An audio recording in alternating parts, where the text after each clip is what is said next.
तो lecture number 17 आ गया हमारे ल्यूसेंट फिजिक्स का। चैप्टर नंबर 1 ही है जिसका नाम है मैकेनिक्स। इस मैकेनिक को सॉल्व करेंगे जिसको हम हिंदी में यांत्रिकी बोलते हैं। उम्मीद करता हूं कि हिंदी और इंग्लिश मीडियम वाले बच्चों को किसी तरह की कोई प्रॉब्लम नहीं आ रही होगी, क्योंकि मैं भाई दोनों लैंग्वेज में बात करता हूं। तो चलिए स्टार्ट करते हैं इस लेक्चर को। बहुत ही इंटरेस्टिंग है, फुल ऑफ कॉन्सेप्ट, मजेदार चीजें आती हैं, इजीली वे में समझ लेते हैं यार, और फनी वे जिसको कहते हैं ना उसमें समझते हैं। चलो भाई, हमसे कह रहा है इस पर्टिकुलर क्वेश्चन के अंदर, देखो ऐसा नहीं है क्वेश्चन सॉल्व हो रहे हैं, इसके पीछे उनके पीछे के रीजन भी तलाश किए जा रहे हैं। एक वक्त ऐसा भी आएगा कि हम सिर्फ क्वेश्चन लगाते चले जाएंगे, रीजन नहीं बताएंगे, क्योंकि रीजन यहां बता चुके होंगे हम। चलिए भाई, 181 क्वेश्चन है जिसमें कह रहा है जब किसी वस्तु को पृथ्वी से चंद्रमा पर ले जाया जाता है। अगर ये क्वेश्चन पिछली वाली स्लाइड के अंदर रह जाता तो मैं इसको यहां एक्सप्लेन नहीं करता, क्योंकि मैंने लॉजिक पिछली वाले लेक्चर में बता दिया था। ये कह रहा है कि जब किसी वस्तु को पृथ्वी से चंद्रमा पर ले जाया जाएगा तब उसके साथ क्या होने वाला। आपको मैं भार के बारे में बता चुका हूं। भार जो होता है एक्चुअल में एक प्लेस से दूसरे प्लेस तक किसी ऑब्जेक्ट को ले जाने पर भी चेंज हो जाता।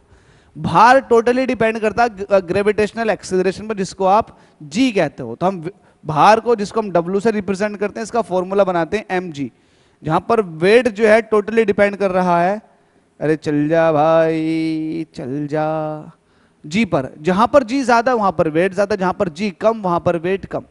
अगर चंद्रमा की बात करूं अर्थ के मुकाबले में, तो चंद्रमा का जो एक्सीलरेशन है, ग्रेविटेशनल एक्सीलरेशन, वो बहुत ही कम है। इवन इतना कम है कि अगर अर्थ की बात करूं, अर्थ पर जी है तो मून पर जो होगा वो अर्थ का 1/6 होगा, इतना कम है। तो जिसकी वजह से चंद्रमा पर किसी भी वस्तु का वेट भी कम हो जाता है। लेकिन अगर मास की बात करेंगे तो भाई मास जो है वो क्वांटिटी को बताता, मटेरियल की, वो नहीं बदलता, आप चाहें कहीं पर भी लेकर जाए। तो इस वाले क्वेश्चन में हमसे कह रहा कि भाई जब किसी वस्तु को पृथ्वी से चंद्रमा पर ले जाया जाता है तो बताओ क्या होता है उसके साथ। शाबाश मेरा बच्चा, उसका भार बढ़ जाता। भाई क्यों बढ़ेगा, जी कम है वहां पर, उल्टा उसका भार घट जाता है। तो आंसर हमें बी मिल गया। हम आगे और नहीं सोचेंगे, डायरेक्ट हम अगले क्वेश्चन पर चलेंगे। अगर आप कंपटीशन में बैठे हैं तो भाई टिक करने के बाद बिल्कुल भी मत सोचना उस क्वेश्चन के बारे में, क्योंकि आप उस क्वेश्चन का कुछ नहीं उखाड़ सकते जिसका आपने गोला भर दिया हो। खैर ऑनलाइन प्रैक्टिस में तो आप चेंज करने का आपके पास फिर भी एक ऑप्शन रहता है, लेकिन ऑफलाइन में तो नहीं रहता। चलो भाई, मैंने 182 वाले क्वेश्चन को सोल्व कर दिया। इसकी ट्रिक बताई थी। इस तरह का क्वेश्चन जब भी आ जाए तो ये 2 सेकंड से फालतू का नहीं होता।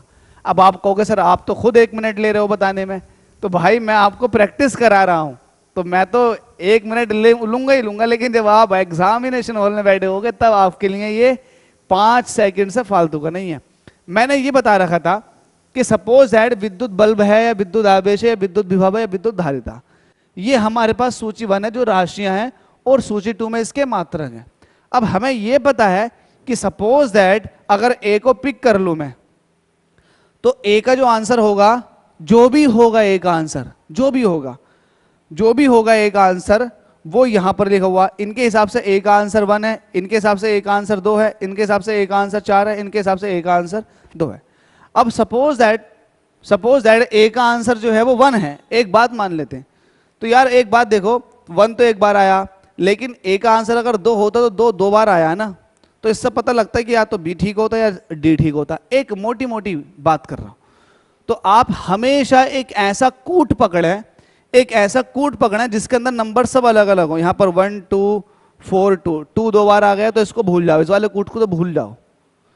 बी को देखो 2 3 3 3, तो भाई 3 3 3 है बी के अंदर, तो इस वाले कूट को भी भूल जाओ, क्योंकि ये आपको टाइम लगाकर जाएगा। एग्जामिनेशन हॉल की ट्रिक बता रहा हूं। सी में देखो 3 1 2 4, भाई इसके अंदर सारे ही अलग अलग है, तो ये आपका बिल्कुल सही जवाब देकर जाएगा और एकदम देकर जाएगा। ठीक है, अब वो कैसे देकर जाएगा उसको देख लो आप।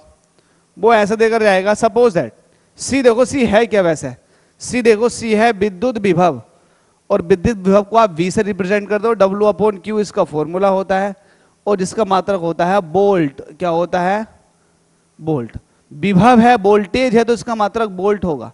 तो आप देख लो सी का जो आंसर होने वाला है वो होने वाला है वोल्ट, मतलब 1। तो सी का 1 होने वाला। अगर 1 किसी ऑप्शन में 2 बार है, जैसे कि ये 2 बार है, तो भाई दो ऑप्शन ठीक होते ना फिर मेरे, तो मैं क्यों चक्कर में पड़ता, उन दोनों को चेक क्यों करूंगा। मुझे एक ऐसा मिल गया ना जिसके अंदर सिर्फ एक ही बार दे रखा है। तो 1 कितनी बार दे रखा, एक बार। जब 1 एक बार दे रखा 3 के अंदर, तो इसका मतलब मेरे हिसाब से जो आंसर ठीक हो गया वो कौन सा हो गया, बी। अब मैं बाकी को चेक नहीं करूंगा। क्यों नहीं करूंगा? क्योंकि मुझे एक कूट एक ऐसा था सी जिसके अंदर सिर्फ एक ही बार 1 आया था और डायरेक्ट उसने मुझे आंसर दे दिया। क्योंकि विद्युत विभव का जो मात्रा का वो तो बोल्ट ही है ना, तो जब बोल्ट है तो भाई बोल्ट मुझे मिल गया इसके अंदर, क्योंकि सी के अंदर 1 और कहीं नहीं आया, एक इसके अंदर ही आया, तो डायरेक्ट आंसर क्या हो जाएगा, बी। अब आप बाकी को चेक करते रहो, बिल्कुल सही बैठेगा। विद्युत विभव आपने देख लिया, विद्युत धारिता का मात्रक जो होता है वो होता है फैरेड, और डी का 4 होगा, तो डी का 4 होगा, तो आप देख लो इसमें डी का चौथा। क्या डी का चौथा नहीं है? क्या डी का चौथा नहीं है? कहाँ गया अपने पास, सॉरी ये है, हाँ, तो डी का चौथा नहीं है, बिल्कुल सही है चौथा, तो डी का चौथा भी ठीक है। तो इस हिसाब से आप जो है बिल्कुल सही आंसर पर पहुंच जाएंगे अगर आपने मेरी ये वाली मेथड अपना ली तो। हो सकता है बहुत सारे बच्चे समझ ही नहीं पा रहे होंगे मैं क्या कहना चाह रहा हूं, लेकिन बहुत सारे बच्चे जो बुद्धिजीवी हैं उन्हें 100% पता लग गया होगा कि मैं क्या कहना चाह रहा हूं। आगे देखते हैं, हमसे कह रहा है एक भू स्थिर उपग्रह जिसको आप बोलते हो जियो स्टेशनरी सैटेलाइट, जो अर्थ के सरफेस पर किसी एक जगह पर दिखाई देता, तो उसकी अगर बात करें तो उसकी बात यह है कि अर्थ के सरफेस के किसी एक ही प्लेस पर दिखाई देगा। जैसे कि आप यहाँ हैं, वो मेरे सर के ऊपर 36,000 किलोमीटर की हाइट पर जियो स्टेशनरी सैटेलाइट है, तो वो मुझे हमेशा यहीं दिखाई देगा। तो इसका रीजन ये है कि ये उतने ही कोणीय वेग से घूम रहा है जितनी कोणीय वेग से हमारी अर्थ घूम रही है। दूसरा, उसका भी आवर्तकाल 24 घंटे है और हमारे अर्थ का आवर्तकाल भी 24 घंटे, तो उसके बारे में बात कर रहा है। हमसे कह रहा है अपनी कक्षा में निरंतर गति करता है, यह अपकेंद्र बल के प्रभाव से होता है। ठीक है, जो प्राप्त होता है, देखो अपकेंद्र बल मिलता है उसको, अपकेंद्र बल इसलिए मिल रहा है ना क्योंकि अर्थ उस पर एक ग्रेविटेशनल फोर्स लगा रही है। अगर अर्थ हमारी ग्रेविटेशनल फोर्स नहीं लगाती तो वो अर्थ के चारों तरफ नहीं बन पाता, तो अर्थ के ग्रेविटेशनल फोर्स की वजह से ही उसे एक अपकेंद्र बल मिलता है। तो ये देख लो, पृथ्वी द्वारा उपग्रह पर लगने वाला गुरुत्वाकर्षण बल, तो ये है ऑप्शन नंबर बी जो कि बिल्कुल सही है। ये वाली बात आप ध्यान से देख लें, क्योंकि अगर अर्थ ग्रेविटेशनल फोर्स नहीं लगाएगी तो भाई वो अर्थ के ग्रेविटी से बाहर निकल जाएगा। सिमिलरली अगर सन हमारी अर्थ पर ग्रेविटेशनल फोर्स नहीं लगाता है तो हमारी अर्थ इस पूरे के पूरे गैलेक्सी में पता नहीं कहाँ जाकर निकल जाएगी, टेंजेंशनल निकल जाएगी, जिसको हम बोलते हैं ना स्पर्श रेखीय, निकल जाएगी, पता नहीं कहाँ जाकर रुकेगी। ये तो एक गुरुत्वाकर्षण बल ही है जो बनाए हुए है सर्कुलर पाथ। चलो भाई अगला क्वेश्चन देख लेते हैं। ये वाला क्वेश्चन हालांकि पीसीएस ने पूछा था। स्वचालित कलाई घड़ियों में ऊर्जा मिलती है, स्वचालित बोलते हैं ऑटोमेटिक। ये आपने नहीं देखी होगी क्योंकि आप जो है नई नई पौध हैं, आपको नहीं पता होगा ऑटोमेटिक रिस्ट वॉच कहते किसको है।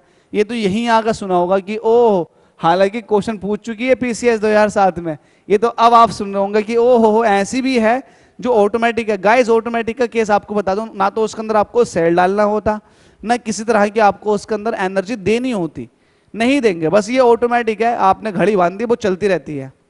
अब सवाल ये है कि चल क्यों रही है यार, ये इंपॉर्टेंट है। तो होता क्या है, उस घड़ी के अंदर वो मैकेनिकल वॉच होती है, उसके अंदर एक फ्लाई व्हील होता, फ्लाई व्हील चक्का जिसको बोलते हैं हिंदी में, फ्लाई व्हील होता, और फ्लाई व्हील से लगी हुई होती है स्प्रिंग।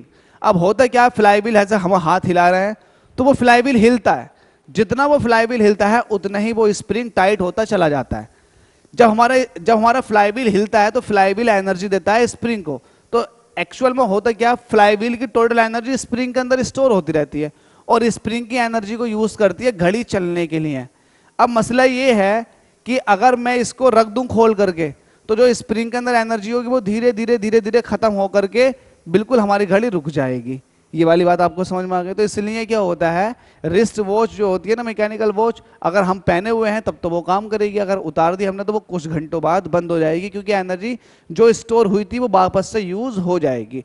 अब होता ये इसीलिए ही है भाई, क्योंकि मैंने बता दिया उसके अंदर पूरा मैकेनिकल सिस्टम है, पैंट उसके अंदर पूरा का पूरा फ्लाई व्हील लगा हुआ है, फ्लाई व्हील एक एनर्जी स्टोरिंग डिवाइस है।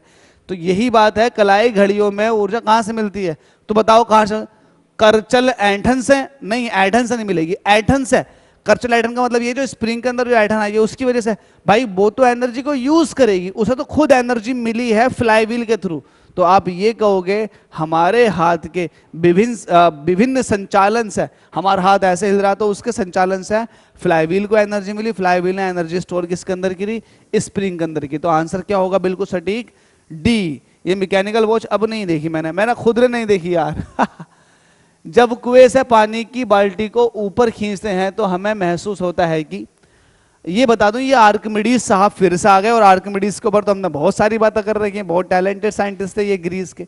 तो आपको बता दूं एक्चुअल में होता क्या, अगर आप पानी के अंदर होते हो तो अपने आपके वेट में जो कमी आएगी उतनी कमी के बराबर आप पानी को हटा देते हो। अब सुनिएगा मेरी बात ध्यान से, जब आप पानी के अंदर होते हो तो आपका वेट, जो एपरेंट वेट है जिसको हम कहते हैं, है ना, एपरेंट वेट जो है वो ना वो कम हो जाता है। सिमिलरली पानी के अंदर जो बाल्टी पड़ी हुई है उसके साथ भी यही हो रहा। कुएं के अंदर जो बाल्टी पड़ी होती है, जब तक वो बाल्टी पानी के अंदर होती है तब तक तो आपको वेट बड़ा हल्का दिखता है, लेकिन जैसे वो पानी के संपर्क, मतलब कुएं से ऊपर आती है, कुएं से ऊपर का मतलब ये है कुएं के अंदर जो पानी है उससे ऊपर आती है तो वो भारी लगने लगती है। वो भारी इसीलिए लगती है क्योंकि अब उस पर किसी भी तरह का कोई भी उछाल, पानी के थ्रू जो उछाल जिसको बोलते हैं उत्प्लावन बल, अब नहीं लग रहा। जब नहीं लग रहा तो भाई आपको ऑब्वियसली उसका वेट क्या लगेगा, थोड़ा ज्यादा लगेगा। तो ये वाली बात यहां पूछ रहा है हमसे, जब कुएं से पानी की बाल्टी को ऊपर खींचते हैं तो हमें महसूस होता है कि पानी की सतह से ऊपर भारी, पानी की सतह से ऊपर भारी हो गई है, पानी की सतह से ऊपर हल्की हो गई। नहीं भाई बाल्टी हल्की नहीं होगी। पानी से बाहर आकर स्थिरता खो बैठी है, नहीं भाई ये वाली बात भी नहीं। पानी से बाहर आकर उसका द्रव्यमान में प्राप्ति हुई है, द्रव्यमान उसका कैसे बढ़ जाएगा? द्रव्यमान बोलते हैं जो उसके अंदर मटेरियल पड़ा हुआ है, मटेरियल कैसे बढ़ जाएगा? सीधी सी बात है, पानी की सतह से ऊपर भारी हो गई है। क्यों हो गई है? क्योंकि अब पानी के ऊपर उस पर किसी तरह का कोई भी उत्प्लावन बल काम नहीं करता। अगला क्वेश्चन, भारहीनता होती है। देखो इससे पहला वाला लेक्चर जो था उसके अंदर भारहीनता के ऊपर बताया था ना मैंने, जो कैंडल की फ्लेम थी उस पर क्या असर पड़ा था। तो हमसे पूछा भारहीनता क्या होती है? गुरुत्वाकर्षण जहां पर नहीं हो या फिर नगण्य हो वहां पर भारहीनता होती है। तो गुरुत्वाकर्षण की शून्य स्थिति कहलाती है आपकी वेटलेसनेस कंडीशन, जिसको आप बोलते हो भारहीनता। अगला क्वेश्चन, निम्नलिखित में से कौन सबसे अधिक प्रत्यास्थ है? भाई इलास्टिसिटी का पहला क्वेश्चन आया अभी तक तो मेरे सामने। इसके अंदर थोड़ा सा डिटेल बताना चाहूंगा। एक्चुअल में प्रत्यास्थ एक बार हो रहा था, प्रत्यास्थ जो होता, प्रत्यास्थता ये होती है प्रतिबल, इसका फॉर्मूला है प्रतिबल बटे विकृति, विकृति। अब मैं इंग्लिश में बताना चाहूंगा, वो बच्चे जो इंग्लिश में देख रहे हैं, इलास्टिसिटी जो होती है वो स्ट्रेस अपॉन स्ट्रेन होती है। ये स्ट्रेस है, इसको मैं स्ट्रेस कहता हूं, स्ट्रेस, और ये है नीचे वाली स्ट्रेन। विकृति का मतलब क्या आप समझ लें थोड़ा सा जरा। मेरे पास ये एक लोहे की रोड है, मैंने यहां से इसको फिक्स कर दिया, लेकिन इधर से मैंने खींचना शुरू कर दिया बहुत ज्यादा फोर्स लगा करके। पहली बात तो ये बहुत ज्यादा फोर्स लगाने की वजह से ही थोड़ा बहुत खींच जाएगी। जब खींचेगी तो सपोज दैट ये इतनी खींच गई तो ये हो गई लंबाई में इसके वृद्धि। पहले लंबाई ये थी, लेकिन अब जो है लंबाई में वृद्धि कितनी हो गई, डेल्टा एल। तो मैं इसकी जब विकृति देखूंगा, डिफॉर्मेशन बोलते हैं कि कितनी इसके अंदर डिफॉर्मेशन आ चुकी है, तो विकृति जो होगी वो आप कहोगे कितना इसकी लंबाई बढ़ गई अपॉन ओरिजिनल लंबाई। तो ये है विकृति का फॉर्मूला। इसका कोई मात्रक नहीं होता। अगर मात्रक की बात करेंगे तो कोई नहीं है इसका मात्रक, कोई नहीं। क्यों नहीं है? क्योंकि भाई इसका भी मीटर में आएगा, इसका भी मीटर में आएगा, कट जाएगा, मात्रक नहीं बचेगा। तो इसका मतलब अब आप यहां से ये समझें, प्रत्यास्थता जो होगी वो स्ट्रेस अपॉन स्ट्रेन होगी। इसका मतलब प्रत्यास्थ को अगर मैं प्रत्यास्थता को प्रत्यास्थता, ये जो हो गई विकृति के व्युत्क्रमानुपाती हो गई। अगर मैं स्ट्रेस को मैं कांस्टेंट कर दूं, तो अगर मैं स्ट्रेस जो लगने वाला है फोर्स है उसको मैं फिक्स कर दूं तो प्रत्यास्थता जो कहलाएगी वो विकृति के व्युत्क्रमानुपाती। विकृति का मतलब ये हुआ कि जितना ज्यादा बिगड़ान आएगा, जितना लंबाई में वृद्धि ज्यादा होगी, हम ये कह सकते हैं कि भाई उसके लिए वो ऑब्जेक्ट हमारा कम इलास्टिक है, कम प्रत्यास्थ है। अब मैं एक एग्जांपल लेता हूं, मैं कहता हूं कि आप 5 न्यूटन का फोर्स लगाओ लोहे की एक रोड पर लगाओ, फिर देखो लंबाई में कितनी वृद्धि हुई। मुझे लगता है कि बिल्कुल भी वृद्धि नहीं होगी। मैं कहता हूं कि अब आप एक रबड़ लो, रबड़ को खींचो 5 न्यूटन के फोर्स से, तो आप कहोगे कि आई तो बहुत ज्यादा खिंच गई। तो मैं ये कहूंगा कि रबड़ के अंदर जो विकृति आई है वो बहुत ज्यादा आई है, क्योंकि लंबाई में वृद्धि उसकी ज्यादा हो गई। तो इस हिसाब से आपने ये पता लगा लिया कि यार इक्वल वैल्यू ऑफ फोर्स पर स्ट्रेस लगाने से कितना स्ट्रेन दोनों के अंदर अलग अलग डेवलप हुआ। लोहे की रोड में तो बिल्कुल भी स्ट्रेन नहीं आएगी क्योंकि खींचेगी नहीं, लेकिन ये जो है आपके पास जिसको आप कह रहे हो रबर, ये ज्यादा खिंच गई। तो इन दोनों से ये पता लगा कि रबड़ जो है वो कम इलास्टिक है, जबकि लोहे की रोड वो ज्यादा इलास्टिक है, क्योंकि उस पर आप बहुत ज्यादा फोर्स लगाओगे तब जाकर उसकी लंबाई में वृद्धि आएगी। तो ये पता लगाया जाता है इस चीज से, विकृति से पता लगाया जाता है कि कौन ज्यादा इलास्टिक है और कौन ज्यादा इलास्टिक नहीं है। तो यहां से आपने इक्वल फोर्स लगाया, किस किस पे लगाया आपने? रबड़ पर और गीली मिट्टी पर। मैं दिखा देता हूं, अगर आपके पास रबड़ है तो रबड़ पर लगाओ इक्वल फोर्स, इसकी लंबाई अच्छी खासी बढ़ जाएगी। अगर गीली मिट्टी है तो भाई गीली मिट्टी पर फोर्स लगाओगे तो फैल जाएगी। स्टील पे फोर्स लगाओगे तो भाई उतनी ही फोर्स स्टील पे लगाओ, बिल्कुल भी नहीं हिलेगी स्टील, बिल्कुल भी नहीं हो। और अगर प्लास्टिक पर लगाओगे तो प्लास्टिक क्या होगा? डायरेक्ट टूट जाएगा। तो यहां से ये चीज पता लगी कि प्रत्यास्थ की अगर बात की जाए तो स्टील के अंदर डिफॉर्मेशन कम आएगा। अब जिसके अंदर जितना कम डिफॉर्मेशन, जितनी कम विकृति, वो चीज उतनी ही ज्यादा प्रत्यास्थ कहलाएगी। तो इस हिसाब से सबसे ज्यादा प्रत्यास्थ जो है यहां पर वो कौन है? वो है स्टील। इस हिसाब से अगला क्वेश्चन देख लेते हैं। अगले क्वेश्चन में कह रहा है एक भू उपग्रह अपने कक्ष में निरंतर गति करता है, यह अपकेंद्र बल के प्रभाव से होता है जो प्राप्त होता है। भाई मैंने सिमिलर क्वेश्चन डिस्कस कर लिया, सिमिलर क्वेश्चन इसको नहीं कराऊंगा, ये आपके लिए ट्राई है। और अगर आप वीडियो देखते हैं तो मुझे इसका आंसर कमेंट बॉक्स में जरूर बताएं। यूपी पीसीएस ने 2006 में इस क्वेश्चन को पूछा था। अगला क्वेश्चन, घड़ी के स्प्रिंग में भंडारित ऊर्जा। मैंने आपको बता रखा है, आपके पास गुलेल है और आपने पकड़ कर खींच ली तो इस तरह से उसके अंदर कितनी एनर्जी होगी, पहली बात। और आपके पास स्प्रिंग है, स्प्रिंग को आपने पकड़ करके मोड़ करके उसे इकट्ठा कर दिया, उसके अंदर किस तरह की ऊर्जा होती। तो जब कभी भी वस्तु की पोजीशन चेंज होती है ये स्थिति की वजह से, जो उसके पास ऊर्जा होती है वो सारी की सारी ऊर्जा कहलाती है उसकी स्थितिज ऊर्जा, स्थिति की वजह से। तो स्प्रिंग के अंदर जो ऊर्जा होती है भाई वो होती है स्थितिज ऊर्जा। चलिए लास्ट क्वेश्चन देख लेते हैं इस वीडियो का, जिसमें हमसे कह रहा कक्षा में अंतरिक्ष यान में भारहीनता की अनुभूति का कारण क्या है। इंपॉर्टेंट चीजें और एकदम समझा देता हूं। सपोज दैट ये अर्थ है, ये अर्थ है और ये आप ऐसा मान लो ये है मून, ठीक है। मून के पास ग्रेविटी कम है, मान लेते हैं मून की ग्रेविटी यहां तक सही तरीके से लग रही है और अर्थ की ग्रेविटी जो लग रही है वो यहां तक लग रही है। अब अगर मैं अपना एक सैटेलाइट लेकर यहां पहुंच जाऊं तो भाई मुझे भारहीनता लगेगी या नहीं लगेगी? बिल्कुल लगेगी भारहीनता। क्यों लगेगी? क्योंकि यहां पर जो है अर्थ जितना फोर्स अपनी तरफ को लगा रही है उतना फोर्स मून भी तो लगा रहा है। तो हमारे पास या फिर इस ऑब्जेक्ट के पास नेट फोर्स कितनी हुई? नेट फोर्स निकल कर आ गई भाई जीरो। जब नेट फोर्स जीरो निकल कर आ गई तो आप मुझे बताओ तो ये किस तरह का ऑब्जेक्ट होगा? इस पर लगने वाला नेट फोर्स जीरो है तो ये भाई कोई भी फोर्स नहीं लग रहा, कोई भी ग्रेविटेशनल फोर्स नहीं लग रहा, बिल्कुल मासूम पर। तो ये इस वक्त भारहीनता महसूस करेगा, जिसको बोलते हैं वेटलेसनेस कंडीशन। तो इसको आप कैसे कहोगे? इसको आप ऐसे कहोगे, इसको कहना किस तरीके से? बाहरी गुरुत्वाकर्षण का अभाव नहीं। कक्षा में त्वरण बाहरी गुरुत्वाकर्षण के कारण त्वरण के बराबर होता है, त्वरण नहीं, बाहरी गुरुत्वाकर्षण, किंतु अंतरिक्ष यान के भीतर नहीं। कक्षा में अंतरिक्ष यान में ऊर्जा का न होना, नहीं भाई इसको सही करके समझते हैं। कक्षा में अंतरिक्ष यान में ऊर्जा का न होना, क्या ऐसा है कि नहीं भाई अंतरिक्ष यान में तो ऊर्जा आप लेके गए होगे। बाहरी गुरुत्वाकर्षण का अभाव नहीं भाई, बाहरी गुरुत्वाकर्षण का अभाव कैसे हो सकता? भारी गुरुत्वाकर्षण तो लग रहा है इस पर। कक्षा में त्वरण बाहरी गुरुत्वाकर्षण के कारण त्वरण के बराबर होता है, ये वाली बात बिल्कुल सही है। जो इस कक्षा के अंदर त्वरण लग रहा होगा है ना, ग्रेविटेशनल एक्सेलरेशन जिसको जीई कहूंगा, क्या उतना ही ग्रेविटेशनल एक्सेलरेशन मून नहीं लगा रहा होगा? बिल्कुल लगा रहा होगा, क्योंकि मून का भाई ग्रेविटी ये है जबकि अर्थ का ग्रेविटी ये है। तो एक पॉइंट ऐसा आएगा ना इन दोनों के बीच में जहां पर बिल्कुल दोनों की gravitational acceleration equal and opposite हो जाएंगे। क्योंकि हमें पता है कि जैसे जैसे हम अर्थ के सरफेस से ऊपर को जाते हैं वैसे वैसे जी की वैल्यू क्या होती जाती है? घटती जाती है। तो कोई एक पॉइंट ऐसा भी आएगा ना स्पेस में जहां पर जी की वैल्यू जस्ट मून की जी के बराबर हो जाएगी। तो उस पॉइंट पर आकर के हम वेटलेसनेस फील करेंगे। तो बिल्कुल सही आंसर हो जाएगा ये आंसर नंबर बी। हमारे इस तरह से 10 क्वेश्चन कंप्लीट हो चुके हैं। बिल्कुल मजे से सीख रहे हैं, कॉन्सेप्चुअल बातें डिस्कस हो रही हैं, बिल्कुल भी किसी तरह कोई फालतू डिस्कशन नहीं है, कोई किसी तरह का नाच गाना नहीं, बिल्कुल बस मजे से अपने ही थ्योरेटिकल कॉन्सेप्टों पर बिल्कुल फोकस बनाए हुए हैं। आपसे कह रहा हूं मैं, ये ऐसे नहीं है अपने लिए बात कर रहा हूं भाई, आपकी बात कर रहा हूं कि आप लोग ऐसा कर रहे हो। तो बहुत अच्छी बात है, आप चीजों को बारीकी से समझें, आपके लिए ही फायदेमंद है। आप कोशिश करें कि यार घर बैठे आप एक अच्छी एजुकेशन कैसे ग्रहण कर सकते हैं।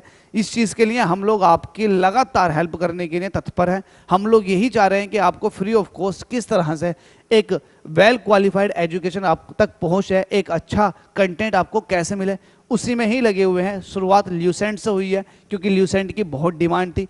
हम ल्यूसेंट के अलावा भी बहुत सारी एक स्टैंडर्ड बुकों को लेकर के आपके साथ चर्चा में आएंगे, आपके बीच बैठेंगे और उनको सॉल्व करेंगे, है ना। मज़ा आएगा। आप बस बने रहें, सपोर्ट करें, ये इंपॉर्टेंट है हमारे लिए। आप बस इतना ही कर दें तो ये बहुत ज़बरदस्त। सपोर्ट का मतलब ये है कि सब्सक्राइब कर दें। वीडियो देखने के लिए आपका बहुत बहुत धन्यवाद।